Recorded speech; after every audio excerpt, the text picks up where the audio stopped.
Oke, wassalamualaikum warahmatullahi wabarakatuh. Welcome back to my channel Dominic Caprak. Apa kabar kalian semua? Semoga dalam keadaan sehat selalu dan juga dalam lindungan Allah Subhanahu wa taala. Pada alur cerita film kali ini kita akan membahas film The Dude in Me, di mana film ini sebuah film fantasi asal Korea Selatan yang dirilis pada 2019 yang dibintangi oleh Park Sun Woong dan Joo Jin Won. Seperti apa filmnya? Mari kita caprakan berikut ini.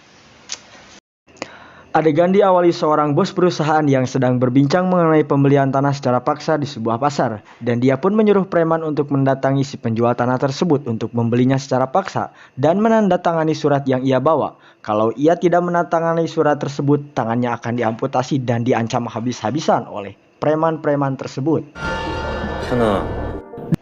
Dan ini adalah adu cekcok antara sesama bos gangster yang sedang merebutkan harta bagian dari ketua gangster tertinggi. Kareknya aing ternyata gangster teh ada ketua tertinggi jika nama DPR, MPR dan juga jika RT nage aya. Dan ini adalah si boga judul dari film ini, yang berjas ini kita sebut saja namanya Song Song, sedangkan si budak penyatu mie kita sebut saja Sogok. Di sini si Sogok utah dikarenakan salah tris sapoe can nyatu dan goblok gaya motor, dan sekalinya nyatu si Sogok ini salah pesen malah pahi jeung si Song Song. Yang harusnya dia pesen rasa ayam bawang, nu ieu kalah mie soto kuah rasa cak-cak crispy. Pantesan utah tuh si goblok nya ternyata salah pesen coy. Di sini sudah tertukar saja dari mie ya, sudah mulai tertukar.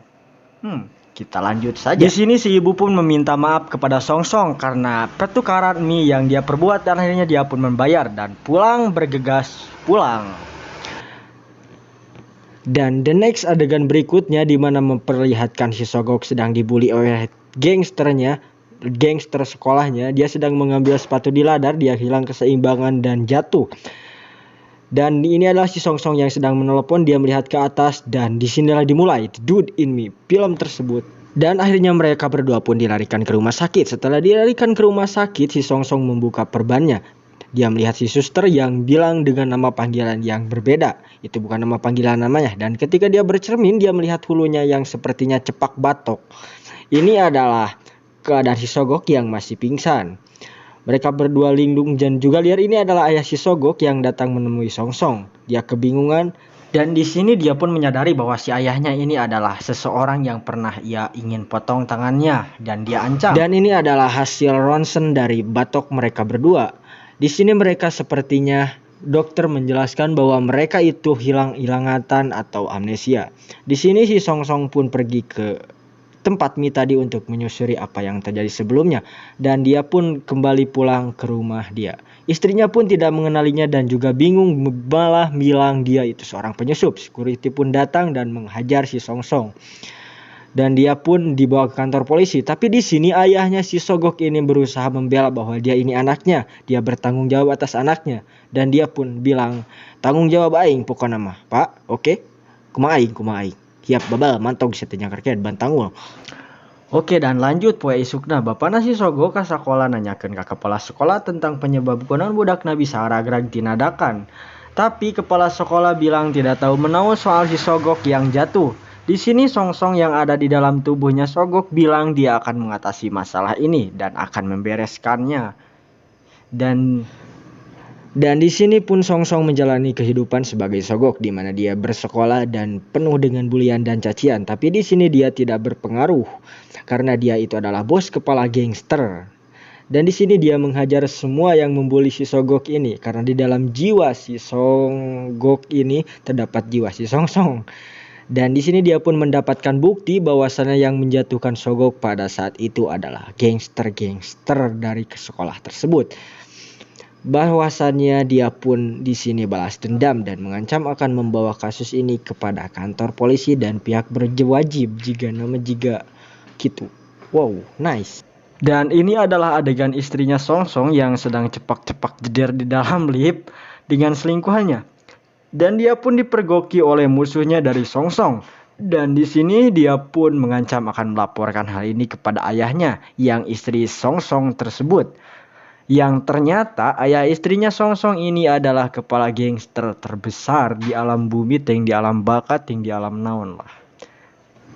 Dan the next adegan berikutnya di mana memperlihatkan si Song Song ini pergi ke rumah sakit untuk melihat jiwanya yang masih dijaga oleh tangan kanannya dari si Song Song. Ternyata dia tidak percaya. Dan di sini si Song Song menjelaskan bahwasannya ada tapak buduk di bool asistennya tersebut yang mengakibatkan dia akhirnya percaya bahwa ini adalah Song Song yang sesungguhnya. Ini adalah adegan di mana saat dia sekolah, dia melihat anak gadis yang mirip seperti dirinya dan dia mengembalikan boneka kepada anak tersebut. Setelah dia lihat ternyata itu seperti anaknya dan dia melihat seperti ada mantan istrinya 2000 tahun yang lalu. Goblok sekali, dia ketemu mantan cie. Setelah itu dia pun bingung dan mengambil rambut dari dirinya sendiri untuk dijadikan sampel. Kembali ke sekolah dia menjenggut rambut si anak yang tadi. Anak yang tadi kita sebut saja namanya ini adalah Siwur. Oke, nice, Siwur. Setelah dia melihat tes DNA yang keluar, ternyata itu adalah emang anaknya. Goblok ya, ternyata dia. Di sini dia pun bercerita bahwasannya dia tidak bisa membiarkan si anaknya ini dibully habis-habisan di sekolah. Lantas harus apa yang dilakukan oleh dia? Si asistennya ini mengajak atau menyarankan untuk mengajarkan si anaknya ini bela diri dan juga menyarankan untuk si badan atau tubuh si Sogok ini berolahraga supaya langsing dan juga keren.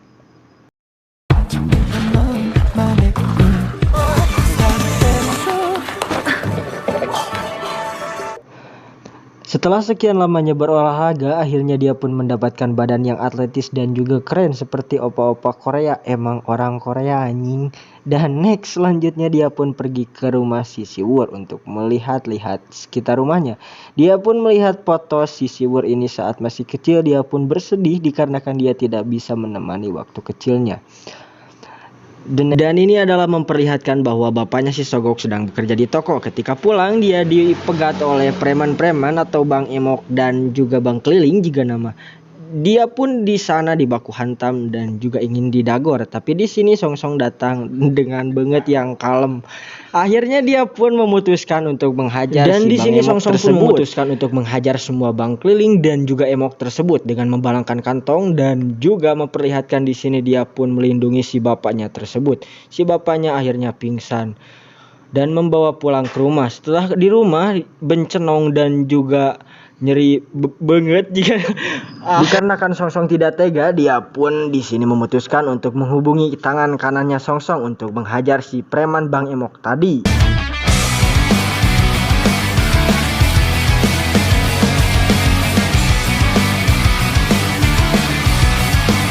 Dan bukan perkara yang mudah untuk tangan dari Song Song untuk mengalahkan Emok-Emok tadi. Dan di sini terjadi perundingan antara Emok lain Emok atunya anjing bengkeliling atau Emok geunahna kitu tah.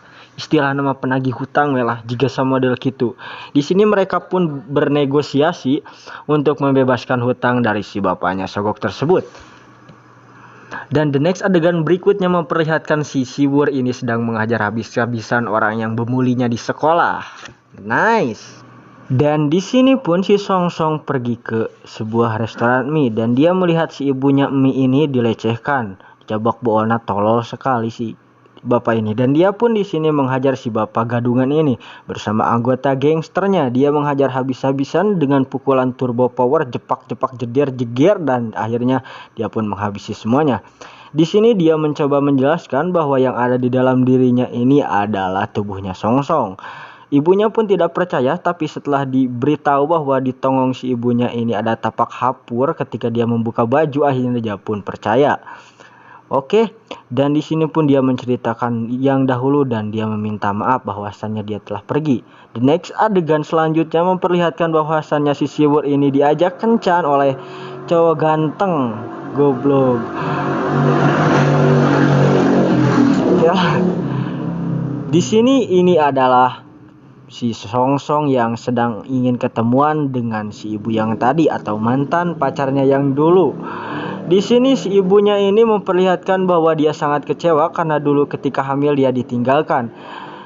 Ketika di perjalanan dia diberitahu bahwasannya si Siwur sedang dalam bahaya. Di dalam pesta tersebut ada jebakan yang dilakukan oleh cowok ganteng tadi.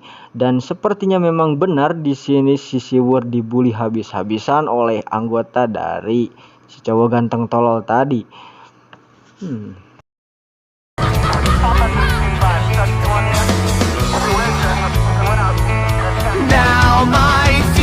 future's crashing down on me.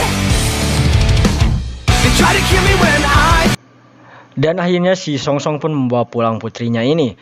Ketika di dalam sebuah loteng, di sini asistennya si Song Song bilang bahwasannya istrinya telah berkhianat, bahwa di sini dia sangat kecewa dan ngabelir. Dia pun memutuskan untuk menyuruh asistennya ini mengantarkan surat kepada ketua gangster tertinggi di alam bumi. Dan akhirnya dia pun sampai dan memberikan surat itu. Ini adalah dimana si Siwur ini jatuh cinta kepada si Song Song dikarenakan ya mati jatuh cinta gitunya, selalu ada, selalu melindungi gitunya.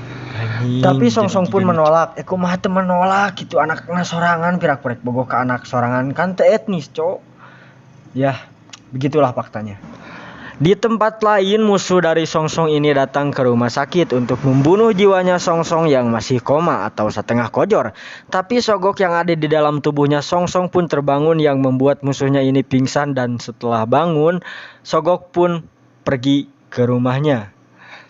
Setelah pergi ke rumahnya, ia merengek bapak-bapakan, ngewa aing banget lagi anjing, teu pantes gitu.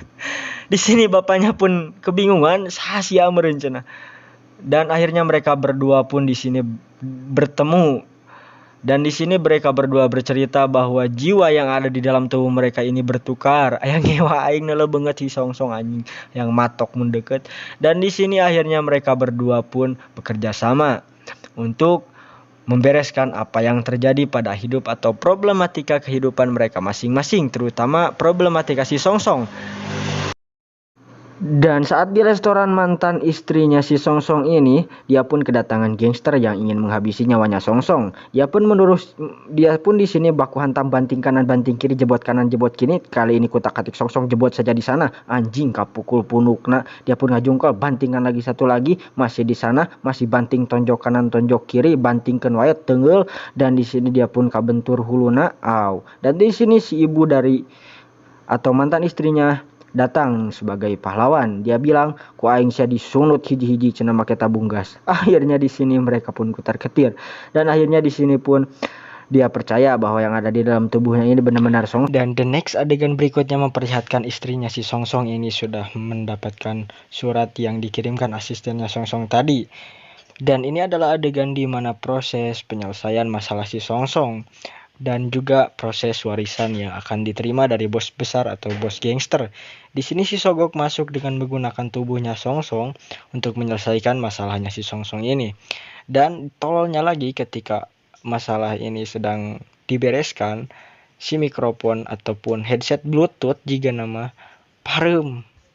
Dan di sini si istrinya Song Song ini tidak bisa menerima kenyataan bahwa si ayahnya ini lebih membela Song Song daripada anaknya sendiri. Dan akhirnya di sini pun si Song Song pasrah karena headset Bluetoothnya mati. Tapi di sini dengan polosnya si Sogok bilang dia berani melepaskan semua jabatannya itu dikarenakan dia lebih memilih hidup biasa-biasa saja. Dan akhirnya mereka berdua pun bertemu di sebuah jalan perapatan. Di sini berterima kasih ya si Song Song ini kepada si Sogok. Istrinya si Sogok belum bisa menerima kenyataan dan dia pun ingin menabrak si Song Song dan jebet, kulutuk jegir. Akhirnya dilarikan ke rumah sakit dengan babak belur. Setelah sampainya di rumah sakit, si Song Song ini menjelaskan semua yang telah terjadi dan akhirnya si istrinya pun percaya. Dan pingsan semua orang yang ada di sana. Dan dia pun tersadar dan juga menatap seorang dokter di sebuah rumah sakit Song Song ini dengan keadaan yang sudah pulih. Ini adalah adegan di mana mereka semua sudah pulih ke badan mereka masing-masing, roh mereka kembali ke badan mereka masing-masing. Di sini Sogok merasa heran dengan keadaan kelas yang berbeda dikarenakan dulu dia pembuli, sekarang dia dihargai dan juga mendapat penghargaan dari teman-temannya sekaligus menjadi pacarnya dari si Siwur ini. Dan ini adalah keadaan Song Song yang mereka hidup bahagia bersama-sama. Oke, terima kasih dan jangan lupa like, comment, subscribe. Bye-bye.